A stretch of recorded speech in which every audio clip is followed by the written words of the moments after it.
Between 2001 and 2015, Blake Shelton had 28 #1 hits on the Billboard Country Airplay chart. It's incredible. I'm being funny, but it's an incredible thing. Like, not many artists are ever gonna see that. He was a country radio darling. Program directors loved him.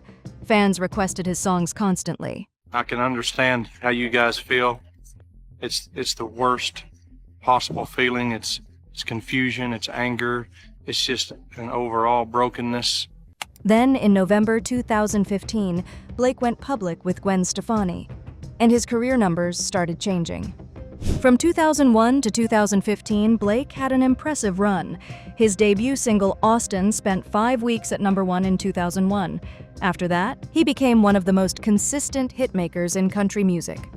Between 2010 and 2015, Blake was unstoppable.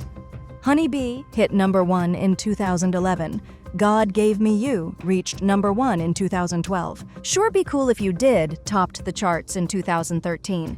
Sangria went to #1 in 2015. During those 5 years, Blake placed multiple songs at #1 every year. His albums were selling consistently. Blake was at the peak of his career.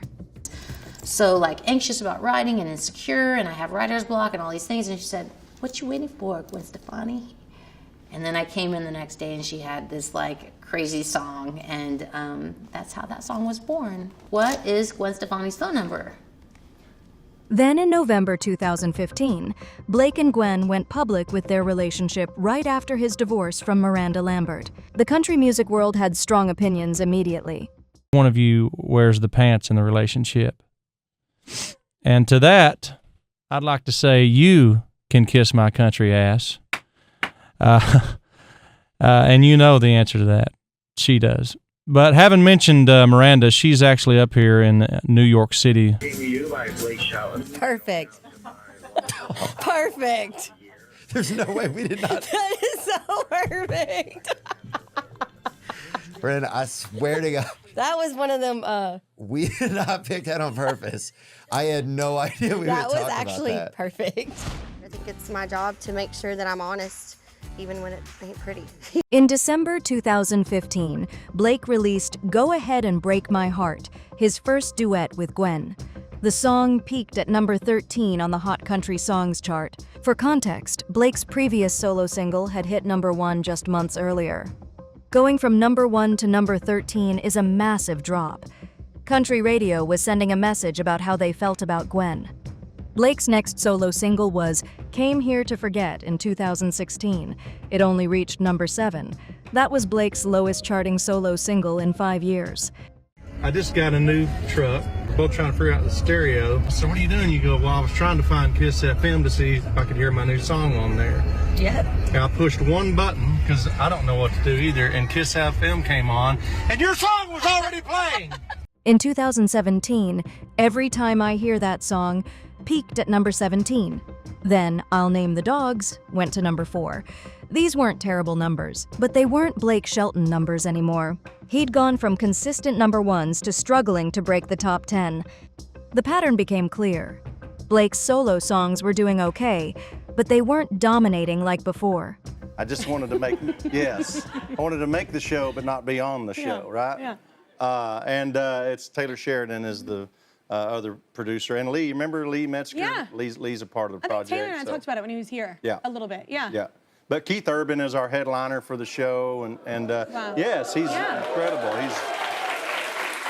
Someone to bring in ratings. And I was excited because I wanted to be Keith Urban's boss and be like, hey, get me a drink. In 2018, Blake and Gwen released You Make It Feel Like Christmas. It was a holiday song which should have been perfect for country radio. Country stations love Christmas music.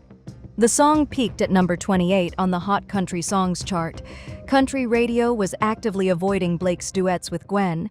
They love you here. Wow. They love you here. Blake, congratulations. I feel like I'm home. Blake's solo career continued its decline. Turnin' Me On reached #2 in 2019, which was better, but it was his only top 10 hit that year. Compare that to 2013 when he had 3 #1s in a single year. Here's where it gets interesting.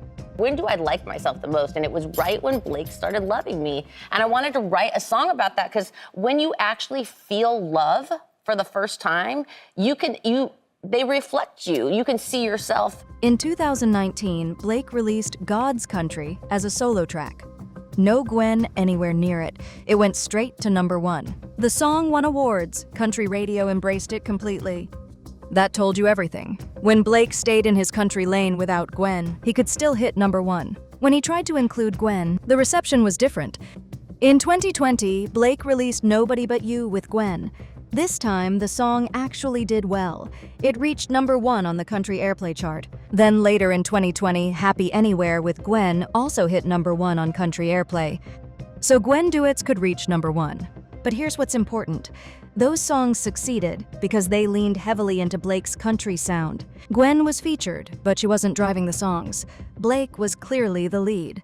You have your 3rd-year wedding anniversary. Congratulations to you on that. That is so beautiful. The pictures are so cute you're putting on there. Compare that to their first duet in 2015, where Gwen had a much more prominent role. That one peaked at #13. The more Gwen stayed in the background, the better Blake's songs performed. By 2021, Blake had essentially stepped back from traditional country music. He married Gwen in July 2021. By 2023, he'd announced he was leaving The Voice after 23 seasons. Blake stopped releasing traditional country albums.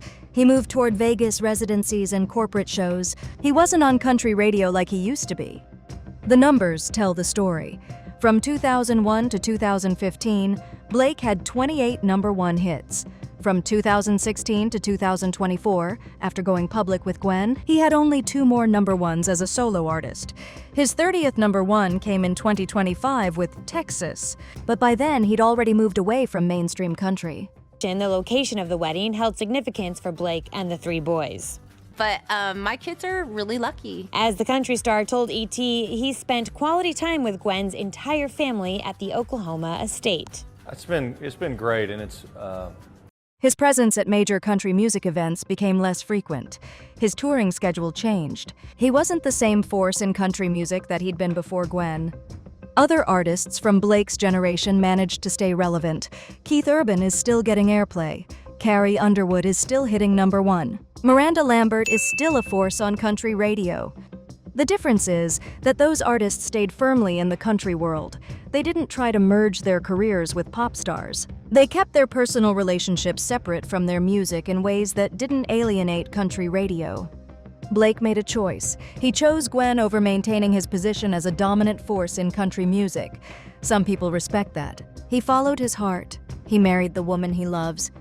But the cost was his career trajectory. The numbers show it clearly. Blake Shelton was one of the biggest country stars of the 2000s. After Gwen, he became someone who still had occasional hits, but wasn't the consistent chart topper he used to be. Great memories that we could ever make together. It all went down at his stepdad Blake Shelton's bar, Ole Red, the country crooner first taking the stage himself, his wifey Gwen proudly watching from the crowd. His last album came out in 2025. He's 48 years old now. He's wealthy, he's married, he's happy by all accounts. But he's no longer the country radio king he was in 2015. The charts don't lie.